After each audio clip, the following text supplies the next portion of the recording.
Calling all units, calling all units. Donut Shop has a fresh dozen. Go ahead and take a 1040.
What's up, everybody? Welcome back to Coffee and Donuts on a Sunday morning. I'm home, relaxing. Got the Epcot mug today with some Blackout Coffee Company. Use DSP 20, no DSP 10, DSP 10 for 10% off. So what's up, everybody? Good morning. Good morning. Trying to do a little bit of a show about this by just putting up the background, playing some of the basic rock music that they provide us here on StreamYard, just to give people the opportunity to get in, and then make sure that I put the port it over to Instagram, because when you do it through this on Instagram, you have to use, like, they call it a site key or something from Instagram, and you plug that into StreamYard, and then once you go live, you have to go back over to Instagram on your web browser, hit go live on Instagram. Otherwise it doesn't go live on Instagram. And I'm trying to see if I can get this to, have some fun and, do it on YouTube and then also on Instagram as I point to the screens that I'm looking at on my computer. You guys can't even see that. So we're here. It's Sunday morning. Some of the regulars are in the chat. Juliet, 65 degrees. I think it was 65 degrees a little while ago. It doesn't feel 65 degrees outside right now, but it does feel nice. This is, I'm thinking that November, for weather and feeling wise, is one of my favorite times of the year. It seems like in November, we usually get a decent cold front that comes through.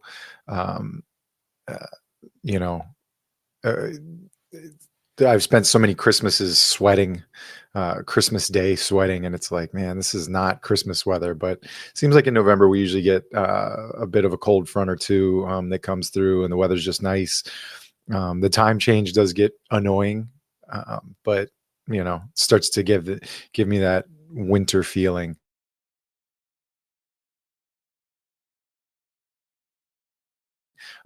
We've been very lucky. I've been watching the news, and just different parts of the country are getting nailed. LA was getting nailed with a lot of rain. Texas is getting nailed with a lot of rain right now, and knock on wood, we're doing all right on the rain front. So pretty nice outside. Jerry's in here also. Good morning to Jerry, the self-proclaimed hero. Yeah. What's up, Jerry?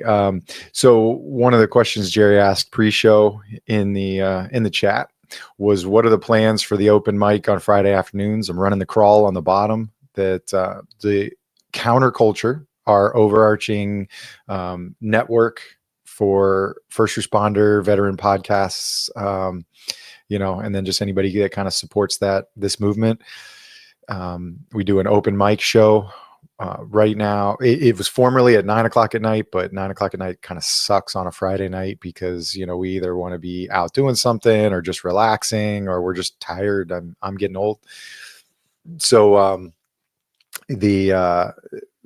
we had scrapped it at one point, just because of the multitude of like broadcast style shows that were going on with the network and with Anti-Hero.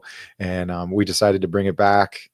And it's now Fridays at 3:00 in the afternoon, Eastern Standard Time, on the Counterculture Inc. YouTube channel. And your hosts are myself, Tyler Hoover, and Nick. I'm not going to pronounce his last name, but Nick from Good Cop, Bad Cop. So he's up in Philly, so he brings that Philly accent to the show. So it's just kind of fun. So we've done 2 episodes. They've been a good time. The idea is it's just kind of us, talking trash to each other, goofing on each other, working our comedy routines that we don't have. And then, just sort of talking counterculture business, like if there's stuff going on in the network, if there's drama, or if we know that some of the guys, are doing something, we might, pub it. So we're kind of building from there. So it's at the ground level. We're starting it over. We're rocking a cartoon style thumbnail for the videos, just so that it's a little more fun. Maybe not as dark, but still with the humor and the hanging out. So what we're seeing with these live shows or these live like this live streams, is that people will check them out, and then it kind of builds a community of people that know that these shows are coming on, and you can get in the chats and talk with other people and stuff, and it kind of makes like a family atmosphere. So that's what we're doing with the open mics on Thursdays.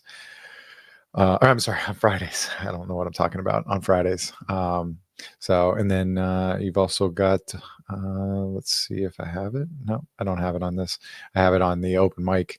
Part of the idea, I want to run these scrolls kind of to keep them going like a news station or something like that, with information coming across the bottom. So I'll get some different stuff figured out for my shows, and then for Counterculture, and then even maybe helping out producing once in a while with Anti-Hero. So you guys got coffee? What do we got? I got the last donut that's in this little bag, the mini donuts.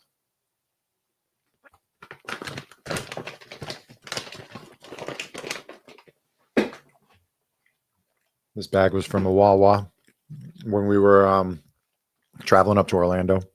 I was like, ooh, donuts. I've been rocking them on the show, but I just ate the last one, so off they go. I got no more left. Hair's a little messy. I should be wearing a hat, but whatever, who cares? So coming up on time is ticking down on my retirement. It is it's fast approaching. It's kind of crazy how fast it does come once you sort of put that letter in and start thinking of, and the days get shorter and shorter. So that's happening. End of the year, New Year's Eve, my official on the books last day. My last day working the road is probably going to be mid-December. And off we go. Excited for what's to come. Gives me 46 hours or 43 to 46 hours more a week to do this. Work on guests, talk to guests, travel, all that kind of stuff. So hopefully the podcast grows even more with more spare time for myself and for the show and my wife. So one of the things that I wanted to at least mention Sadly, you know, I had hoped. I didn't like, I didn't say anything. I just kind of said it in my head, but I had hoped to not be when, because I've talked on this about how I love honor guard, and one of the things that I've done for 19 years of my career. I'd hoped to not have to do funerals or anything, like not have to need to do funerals for the rest of my career, the last 2 months. And sadly, it's in the last 2 weeks, it's been 2 funerals. Last week I was down in Miami at Marlins Park for the Miami-Dade Sheriff's deputy. And then just the other day, Indian River County had a tragedy. They had a deputy posthumously promoted to sergeant yesterday. She was killed serving an eviction notice. Terrible stuff, tragic. And then especially for one of our buddies, Mike, that formerly worked for Indian River Sheriff's Office or Indian River County Sheriff's Office, knew her personally, so that's unimaginable for most of us, to have someone killed so tragically and on such a call that many would think are not bad calls, but evictions, I mean, you're telling somebody they got to move out, and who knows what that situation was brewing to cause the eviction. This one, I don't know all the details, but this one doesn't sound like it was just a failure to pay rent type situation. Sounded like domestic. And so it was a mother evicting her son. So it was just tragedy, and unnecessary. So it's just sad. So it's a bummer. And that's what we have to deal with and keep a thought of every day going into this job. Maintaining your tactics, maintaining your proficiency, watching your surroundings, but you can get surprised. You could be the best of the best and still get caught off guard, sadly, because we always know that action is faster than reaction. And yeah. Anyways, so very, very sad about that. And I'll be paying attention to what's going on with Indian River County. I know former guest of the show, Daniel from Bleeding Blue Incorporated, his nonprofit in South Florida, in conjunction with another coin designer, they created a really nice looking memorial coin for the sheriff's sergeant. And so I bought one of those last night. All the proceeds go to supporting her family. So once the pre-sale's done, they will move those funds over to her. They're a trusted company. Bleeding Blue Incorporated is awesome. They do a lot of great work here in South Florida. So highly recommend you to check them out. Bleeding Blue Incorporated. I think I shared it on my Instagram stories. But they made a challenge coin for one of the guys in my department that wasn't killed in the line of duty, but he was shot in the line of duty. They made a really cool coin, and that money, that funds helped his family, while he was recuperating and working through all the therapy and stuff like that. And so he's now back to work, and we have a really cool coin for it. So yeah, that's what's going on. What else is going on, everybody? We have Thanksgiving coming up. What kind of Thanksgiving plans you guys have? I'll tell you mine. My brother is coming in town. He's coming in the Bright Line from Orlando on Wednesday. I have to pick him up at midnight. So thanks for that, Zachary.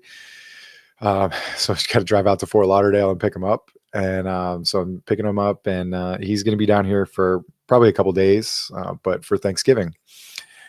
We've always done sort of an odd especially during work time, because as first responders know, we don't always have the opportunity to work during or to eat during holidays with our families. You might be working, you might be on the road, you might get called out, all that kind of stuff.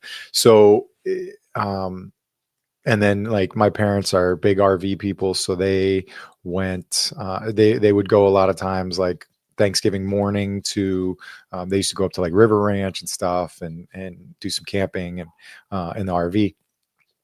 But so there was times where we just would order like Boston Market. I'd order the Boston Market like Thanksgiving feast, and Boston Market was great, and we'd have it, and then my parents would kind of like cut up half and take half with them on their trip, and then leave me half to partake in either after work or whatever.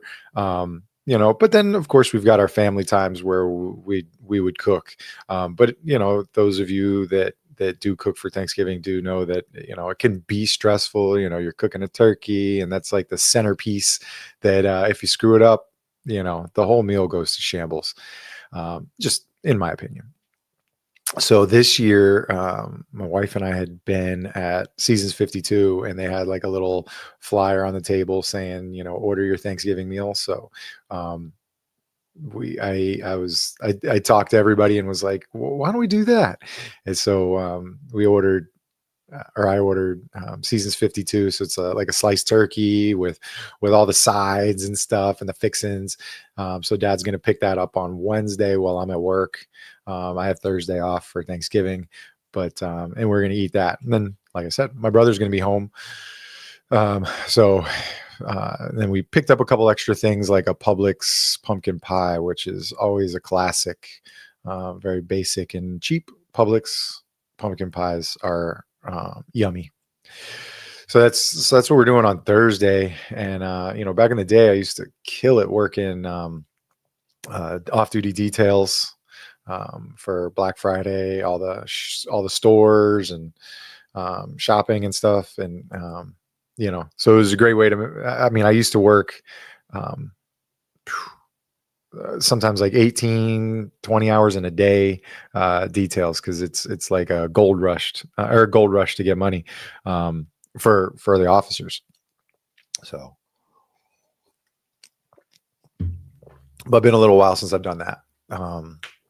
And especially now trying to live my life on the base pay, just to, see if I can swing it in retirement. I've done that for really like the last 2 years.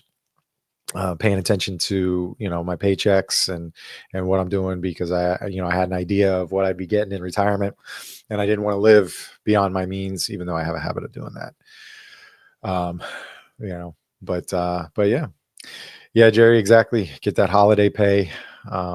It's always a good way to pay for gifts and stuff and trips, but trying to live that, cover my retirement life, retirement check that I'm going to start collecting on January 1st.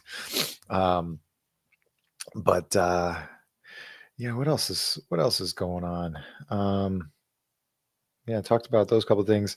This week. So Friday, I interviewed a friend of mine, Steven Triana. He is not a police officer, but I did a Donut Shop podcast. It's going to come out this Tuesday.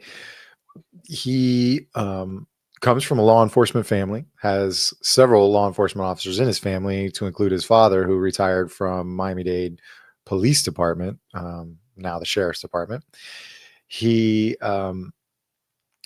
But he applied to a lot of agencies and didn't get in. And so we talked about that. Usually on the show or on podcasts, people talk about their successes and things that they, like, hey, I am a police officer, or hey, I'm a retired police officer. So they got in the job. Well, Steven didn't get in the job, and he's done a few other things. And to right now, one of his side jobs, kind of passions, is he's an NRA instructor. commonly in Florida prior to our 2023, where we went to constitutional carry and you could conceal carry without a permit. In Florida, when you would apply to get your permit, you had to have taken a basic firearms course through NRA certified trainers. And it's really just a familiarity course. We talk about on the show how, some people probably just rubber stamped it if they were friends with, their students or clients. But, Stephen takes it very seriously, and he still does it to this day. People still do take that firearms course, either because they don't know that you don't have to, or they just really are smart and want to get some firearms knowledge before choosing to carry it concealed. And then, of course, recently in Florida, we became the 47th state to allow open carry, or strike down the open carry prohibition. So now people in Florida can open carry firearms as long as you're not a felon, or in certain places, school safety zones, stuff like that. As long as you're not a felon, don't have any severe mental disorders, stuff like that. So Steve and I talked about that, and kind of went into some of the thought processes in firearms training. It may be interesting for some, may not be interesting for others, but we had a good conversation, and today I'm going to work on cutting the reels for those, and sort of getting the promotion ready to go on social media for this week's episode. I didn't have one last week, but we're back at it this week. So he was good. It was an interesting story, and he's given me some good guest ideas over the years. So I appreciate him, and then now coming on the show this week. Let's change one of the banners. Yeah. Let's see.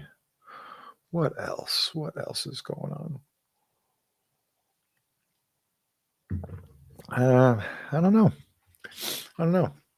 This one may be a short one. I got the gym coming up in a little bit, hitting some F45, and then I gotta go do the grocery shopping for the day. What else is going on? What do we got here? Let's read it live. Dumb question. What's the process for concealed? Curious to know the soup to nuts, and great idea to pitch a show. All right. So I'll talk former. Before, in the state of Florida, you filed with the Department of Agriculture to receive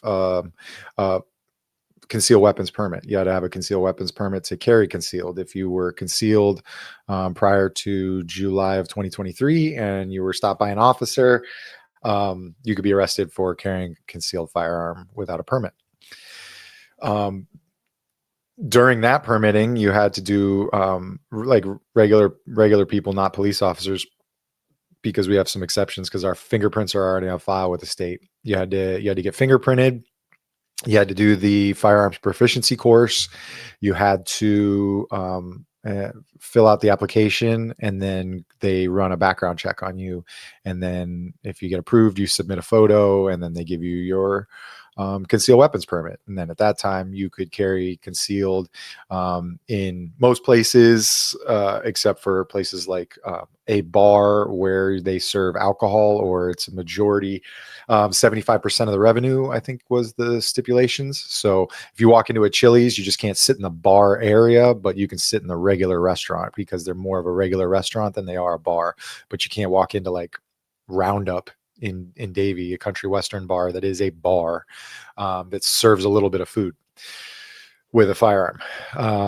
And then you could also, it waives the waiting period commonly for purchasing a firearm, because you have that permit.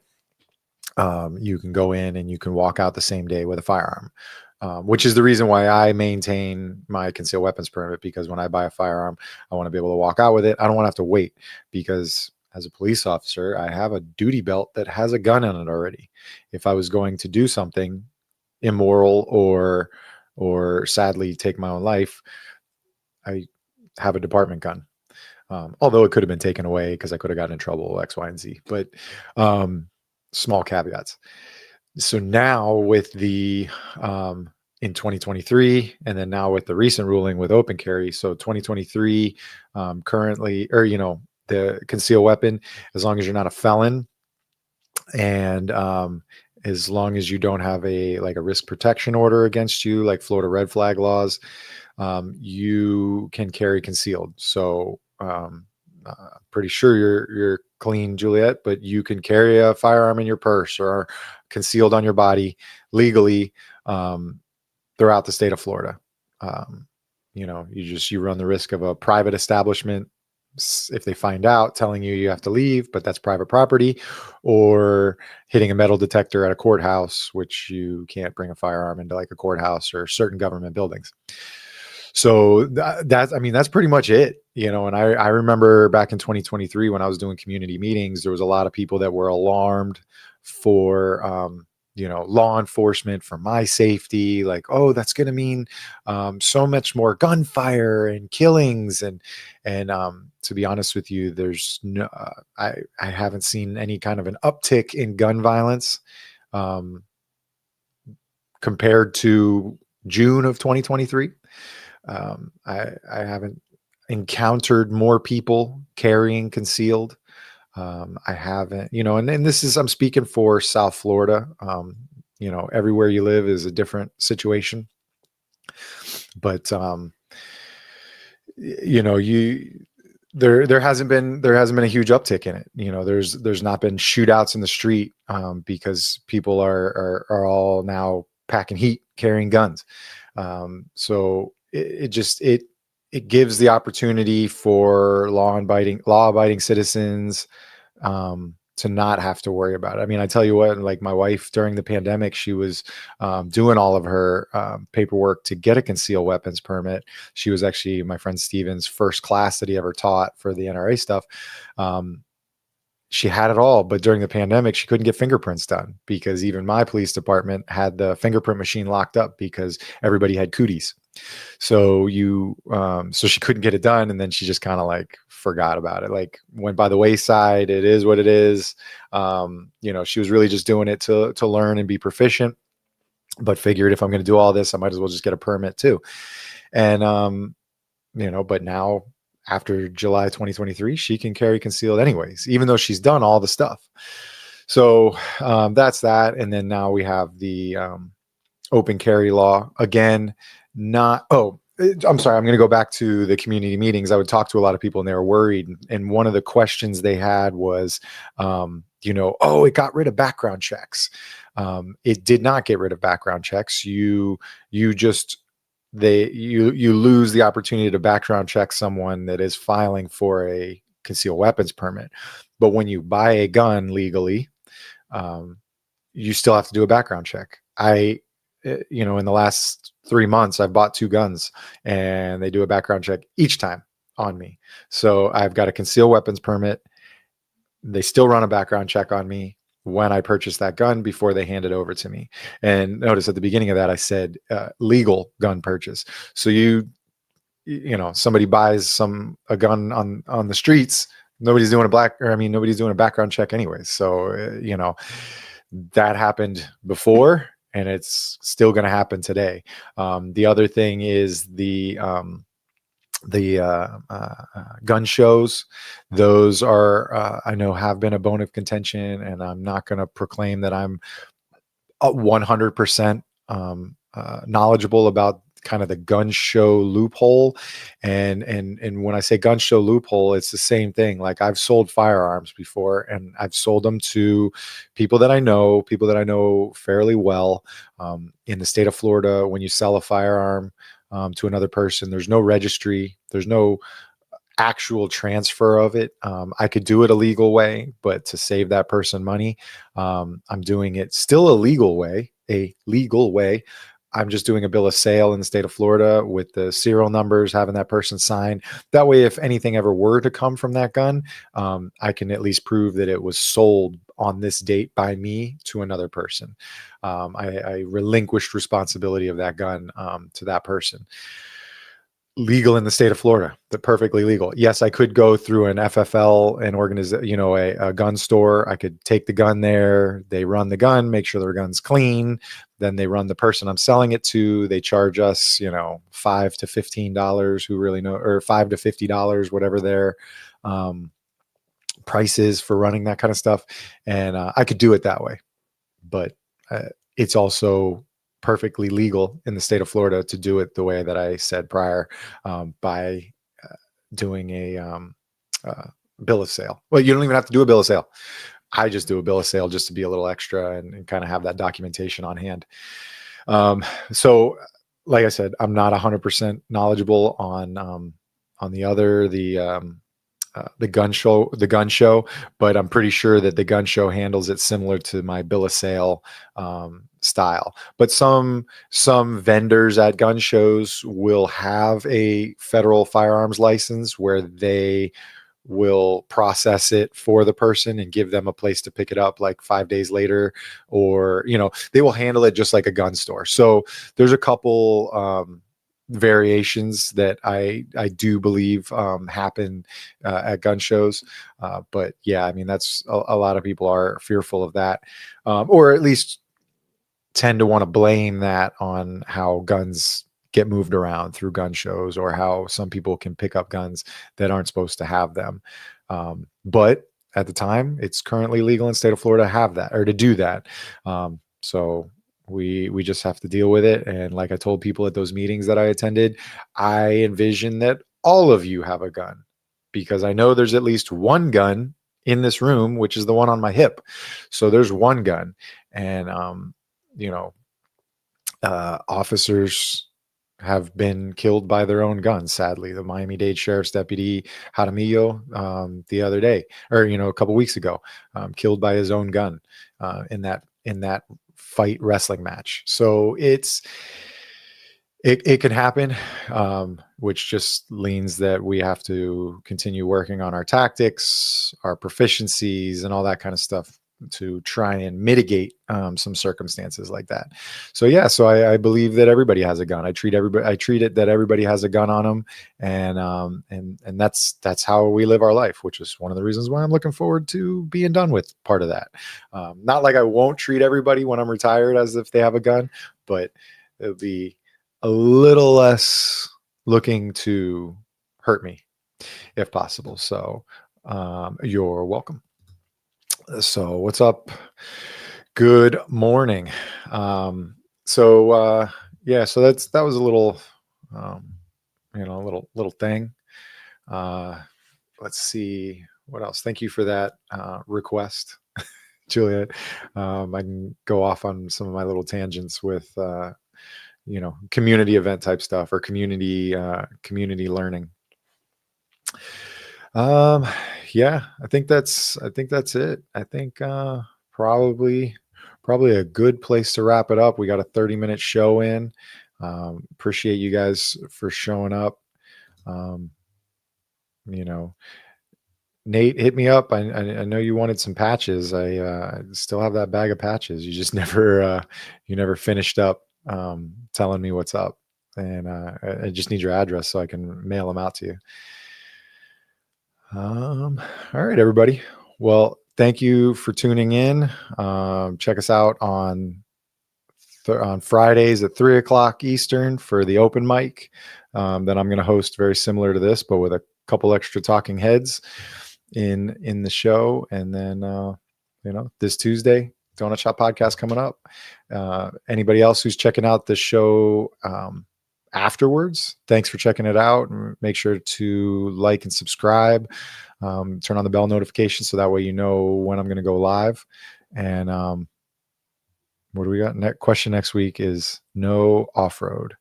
Oh, I would probably have to do some research on off-roading those off-road vehicles, like the side-by-sides and stuff like that. So I might just be having a conversation about that. I don't know if I'll consult with Officer Stotler, or perhaps I'll bring Officer Stotler into the live stream and see if he wants to explain. Maybe I'll have my first guest on an open mic. So all right, everybody. And we'll see you next week. Take it easy. Bye. Calling all units. Donut Shop has a fresh dozen. Go ahead and take a 1040.